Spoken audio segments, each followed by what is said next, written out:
जम्मू कश्मीर कांग्रेस के वर्किंग सदर रमन भल्ला ने न्यूज 18 से बात करते हुए कहा कि जम्मू कश्मीर और यहां तक कि लद्दाख के लोग बीजेपी के खोखले नारों से तंग आ चुके हैं और रियासत की वापसी चाहते हैं। उन्होंने कहा कि लद्दाख पहाड़ी तरक्याती काउंसिल के इंतखाबात में कांग्रेस जीत दर्ज करेगी।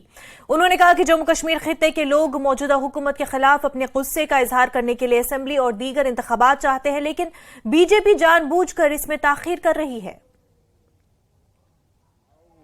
की शुरुआत यहाँ पे है। लोग भारी बहुमत से यहाँ पे चुनाव के सिलसिले में अपना रोल यहाँ पे अदा करेंगे और हमें लगता है कि जम्मू कश्मीर में इसकी शुरुआत भी इसी से होगी, क्योंकि लोगों ने महसूस किया यूटी बनने के बाद जब उनकी ज़मीन, उनके हर एक चीज़, उनके नौकरियों में कहीं ना कहीं उनको खतरा दिखाई दिया। आज वो भी स्टेटहुड की मांग कर रहे हैं कि वहाँ पे लेजिस्लेटर बने। तो ये सारे मुद्दे हैं जिससे लोग प्रभावित यहाँ पे हुए और भीड़ के तरीके से, जज्बात के साथ, बड़े जोश के साथ वो चुनाव में हिस्सा ले रहे हैं। हमें लगता है कि अच्छा ही नतीजा आएगा। 5 अगस्त 2019 के बाद ये पहला बड़ा चुनाव है लद्दाख में, कैसे देखती है कांग्रेस पार्टी?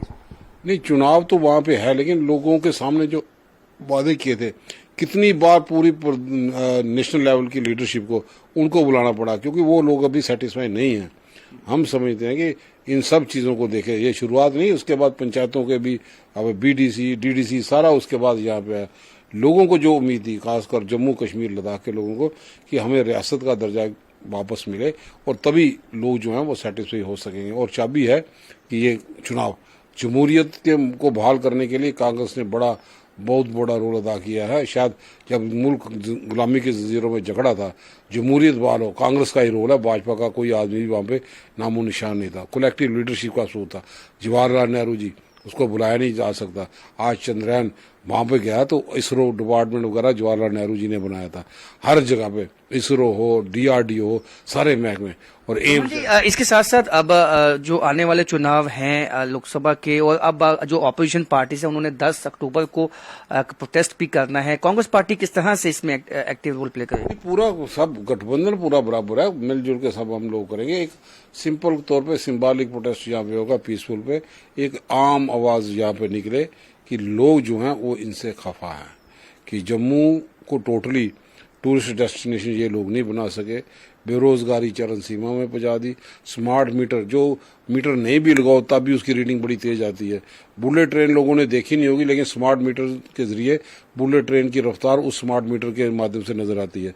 लोगों की पेइंग कैपेसिटी नहीं है, लेकिन उसके बाद भी लोगों की जेब से डाका डाला जा रहा है। मैं समझता हूँ ऑर्गेनाइज लूट है, चाहे टोल प्लाजा हो, स्मार्ट मीटर हो, हर जगह पे लोग इनसे परेशान है। जब किसी के घर में रोजगार नहीं, जो प्राइवेट सेक्टर में भी रोजगार थे, कोरोना के बाद इकोनॉमिकली वो स्टैंड नहीं कर पाए, उनको जो पैकेज की उम्मीद थी वो दे नहीं पाए। जम्मू कश्मीर में ट्रांसपोर्ट सेक्टर बिल्कुल तबाह हो गया। और खास तौर पर CUT को लेकर 12वीं क्लास पास करने वाले बच्चों को भी भाजपा ने नहीं बख्शा। उन लोगों को जलंधर, हरियाणा इम्तिहान देने के जाना पड़ता। तो कश्मीर वाले क्यों नहीं गए? हम उसके खिलाफ नहीं, लेकिन ये दोहरा मापदंड भाजपा को इसका जवाब देनी पड़ेगी। लोग चुनाव का इंतजार करें, अपना नतीजा खुद को